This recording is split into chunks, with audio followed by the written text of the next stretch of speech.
merci beaucoup à l'écran mi ñuy gunge saa su nekk ci matinal bi Chérif kenn mënut a concentré wu ndax day nekk ci nopp yi rek di wax Abdoulaye Cissé Chérif lim la yéene baaxul de maa ngi lay nuyu Abdoulaye Cissé namoon nañ la. Adja maa la raw. maa ngi ci jàmm. alhamdulilah ñu ngi sant bu baax namoon nañ la lool. def naa sama rentrée sama dernière nag waaye yow ñu ngi door a daje. waaw ñu ngi door a daje maa ngi woon RFM semaine passée. mais El Hadj Malick daf mel dem na congé ba pare moom. Badou boobu dem na congé. El Hadj Malick daal. jotagul des na tuuti la Ablaye Cissé merci beaucoup alors Ablaye Cissé ni ñu ko doon waxee tey jii da bëgg taxaw tuuti def jàngat ci kii di médiateur de la République di Demba Kandji dimanche bi weesu moom moo nekkoon ganu grand jury ci RFM ak Babacar Fall waaye laata loolu da nga bëgg sargal Amath Dansokho waxtaanee nañ ci sànq sax. waaw c'est vrai et puis ñun fii je pense que on peut parfois relever aussi que ñoo bokk liggéey bi. rafetlu émission yi suñu yeneen naatangoo yi di def voilà mais ça c'est dit en passant Amath Dansokho fi ma bëggoon a taxaw souvent dañu koy fàtte et je pense que c'est très important. Amath Dansokho gis nga témoignage yi ñuy wax yëpp nit ñi li ñuy fàttaliku. mooy këram moo nekkoon dalwaay bi. mais pour loolu am da fekk mu amoon xëy na jigéen boo xam ne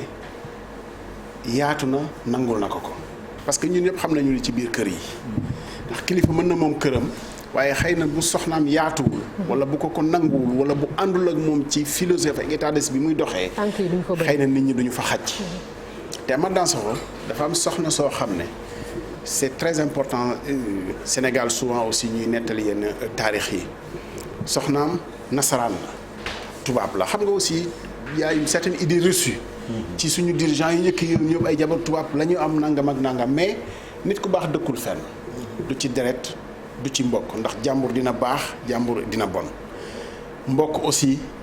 dina baax mbokk léeg-léeg nga ne kasara donc baax wala déggoo ak nit ñi nekk ak nit ñi aajuwul ci deret aajuwul ci xeet. mais Amath Dansokho yàlla boole ko jigéen boo xam ne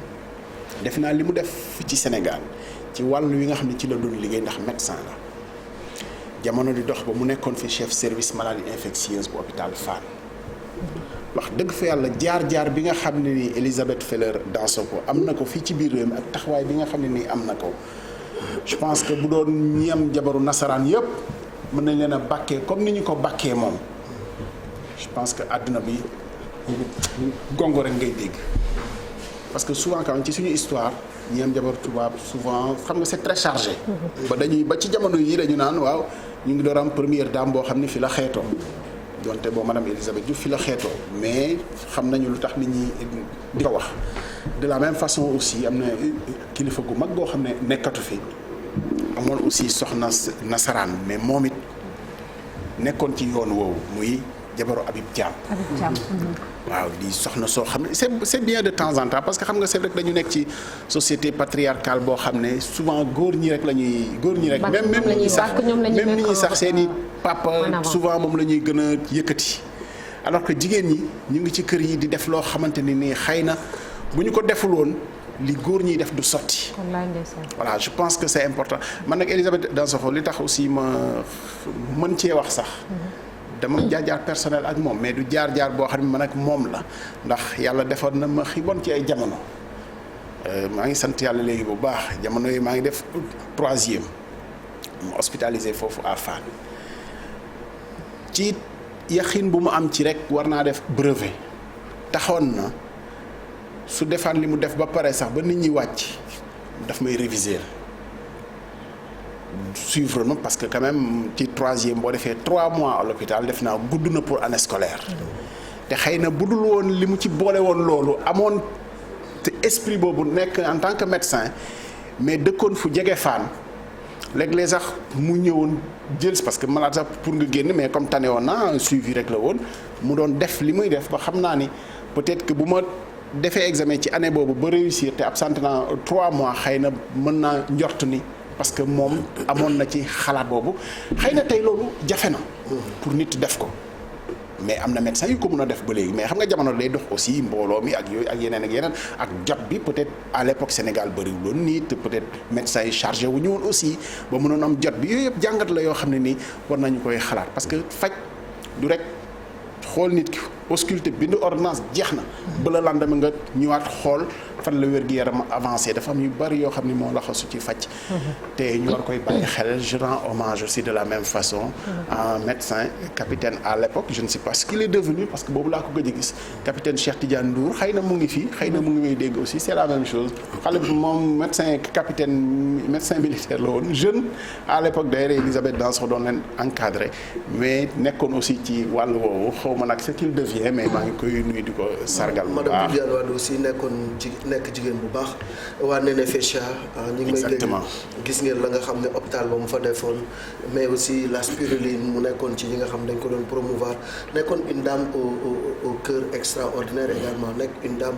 bu baax donc jabaru tubaab yooyu ñuy wax noonu ñu ci bari dañu africanisé wu et puis sur le plan social ñuy def lu am solo. bien sûr c'est important. merci beaucoup Ablaye Cissé aywa ñu egsi ci sujet jàngat bi da nga bëgg a taxaw ci médiateur de la République muy Demba Kandji lan moo la marqué ci discours bi mu tenir wala boog ci kàddu yi mu yëkkati. xaw ma ndax dama leen koy defal façon Demba Kandji ou pas. c'est-à-dire. oui ça va tout va bien. non y a pas de problème justice amul problème y a pas de problème de génération dans la justice non justice décision boo jël ñi dañuy kontaan ñi duñu kontaan en fait j'ai écouté le médiateur de la République. mu nekk personnage bu rare lan la ñu mën a jàng. loolu tax ñu xaaree ko woon. non seulement institution médiateur de la République personnage bu rare la. parce que souvent droit de réserve bi leen di tënk moo tax ñoom ñëpp dinañ nekk médiateur ba jóge fii parce que du ñu am exercice de communication peut-être rare na ci tolluwaay bi nga xam ne ci ngay nekk nga joxe interview dans une grande émission je le dis encore une fois dans mon propos liminaire bu nit ñi defee dara ñu wax ko bokk na ci li yokk doole c'était bien d'avoir le médiateur de la République dans l'émission Grand Jury du dimanche sur RFM mais wax dëgg fa yàlla dañu doon xaar médiateur gindi ñu ci lu bëri c'est-à-dire ci liggéeyu sax médiateur mais dans la forme déjà am na loo xam ne je pense quand même bu toogaatee xelam mën na ko poser problème de conscience parce que wax dëgg fa yàlla médiateur ci jamono yii digguma fenn yoon fu mu rendre hommage à des gens qui ont structuré cette institution c'est quand même dommage qu'il ait fait 1 heure d'émission sans à aucun moment rendre hommage ak jëmm ji nga xam ne jóge na fi muy Alioune Badara Cissé te mu wutu ko ça ne veut pas dire que waroon na ko def mais c'est dommage parce que Alioune Badara Cissé li mu liggéey ci médiature moom moo gën a tax xëy na ñi xam voilà nit ñi jëlee médiature ci institution parce que li ñu yaakaaral mooy institution boo xam ne institution lay waxal xëy na bokk na ci ñi gën a jegele médiature comme institution ak citoyen ak peuple bi. mais si tu pouvais Ablaye Cissé en quelques mots peut-être définir discours Demba Kandji bi ce serait quoi en quelques mots maanaam ay adjectifs pour qualifier discours bi nga jàpp ni xañ na voilà ak style bi mu waxee en quelques ñaar la médiateur bi c'était un peu soporifique mais c'est pas méchant quand je le dis mais bon enfin ça paraît méchant d'ailleurs c'était un peu rébarbatif xaw ma nag ban qualificatif laa koy jëlee en wolof maanaam c'est-à-dire joxuñu dara loo xam ne nii mënoon nañ ci téye daal amul dara loo xam ne nii vraiment 1 heure d'émission amul lu taxaw génne na ko parce que xam nga lu tax boo jëlee Demba Kandji même le magistrat peut-être que ça nous fait même avancer dans notre discussion est-ce que Sénégal nit sañ naa taxaw ne justice amul problème ci kilifa bu toll ne moom jàpp ni non Sénégal amul problème mu justice parce que ay magistrats yu mel ni moom ñoo koy wax jàpp ni amuñu sax problème mu indépendance de la justice mais ay magistrats yu mel ni moom ñoo koy wax et puis li ma gën a xaw a choqué ci discours am mooy jàpp ni non magistrat moom justice da ngay jàpp ni décision bi ngay joxe day am ñu kontaan am ñu kontaan c'est très froid en fait comme comme viatique. Mais au fond c'est ça la justice. Non. y a xam nga lan moom encore une fois moom lay wax bàyyiwul xel li nga xam ne mooy rek juger en âme et conscience. gis nga booy juger en âme et conscience xalaatatoo kii dina kontaan kii du kontaan te loolu la bàyyiwul xel en fait. lire le droit. voilà bàyyiwul xel loolu mais gis nga fi xelam dem mooy lii moo ko defee kii dina kontaan kii du kontaan moom jàpp na ni li nit ñi di contester yépp c'est parce que décision de justice bi neexu leen donc c'est normal ñu contester. C'est sa casquette de magistrat. mais xanaa à un moment donné on peut interroger quand même li nga xam ne jaar na fi bu yàggul te nekk débat au sein de la justice. sur l'application même du droit. ay magistrats taxaw nañu fi wax ni Sénégal waroon na wàccoo ak décision cour de justice de la CEDEAO te pourtant ñooñu ay magistrats lañu comme moom. débat sur la justice problème de justice bi fi Souleymane Téliko di nekk président UMS. mais quand même am na fi ay problèmes am na fi ay revendications yoo xam ne dañ koy poser. kii décision CEDEAO c'est lui qui l'avait rejeté moo bañoon appliquer ko parce qu'à l'époque il était le président de la cour d'appel censé quand même àtte ki nga xamante ni mooy Khalifa Sall en appel. moo tax on peut comprendre son malaise c'est un malaise en fait de vraiment pour Demba Kandji de taxaw pour se prononcer sur beaucoup de choses parce que quand même bon juge la boo xam ne am na carrière bi mu am macha allah 40 ans de carrière yi nga xam ne def na ko ci magistrature jaar na fu ne xam na lu ne mais am na loo xam ne topp na ko tamit vraiment ci jaar-jaar ci ànd ak peut-être exécutif ci lu ñuy jàpp ni xëy na nekk na juge ou exécutif loolu jaar-jaar la boo xam ne nii moom moo fi nekk ci Demba Kandji am na yeneen juge yoo xamante ni aussi boo waxee seen tur am na épisode yoo xamante ni mooy ñëw ci xelu nit ñi te xëy na teggi ci woon tuuma lu baax la woon mais mënoo évacuer affaire Khalifa Sall bi nii rek en tant que Demba Kandji mënoo ko évacuer nii rek ci jàpp ni wooy noo ñoom xam naa li tax kontaan nañu parce que arrangé wu leen et j'ai eu le temps de relire une magnifique contribution à l'époque d'ailleurs bi ñu ko nommé moom médiateur de Moussa Taye qui est partisan qui est de Khalifa Sall c'est bon de le préciser mais qui explique objectivement pourquoi gëmul Demba Kandji comme médiateur parce qu'il dit j'ai vu un juge froid j'ai vu un juge limite boo xam ne defante ci audience bi ba suspendre audience 3 fois gis naa juge boo xam ne amuloon auteur lu dul tontonteeg ay avocat di defante moo tax gëwuma ni dina nekk un bon médiateur ça ces paroles-là moi je l'entends. mais du moment où il est partisan comme tu dis Ablaye Cissé est-ce que foofu objectivité mën na fa am. si parce que le fond est vrai. les faits après mun nga ne loolu mënu la influencer mais le fond mooy. defante nga am na ñoo xamante ni xoolal par exemple boo jëlee président assemblée nationale peut-être Moustapha Niasse am na noo xam ne ni mel na ko mais au bout du compte les gens le mettent sur le compte de allez mën na paterner ñëpp mën na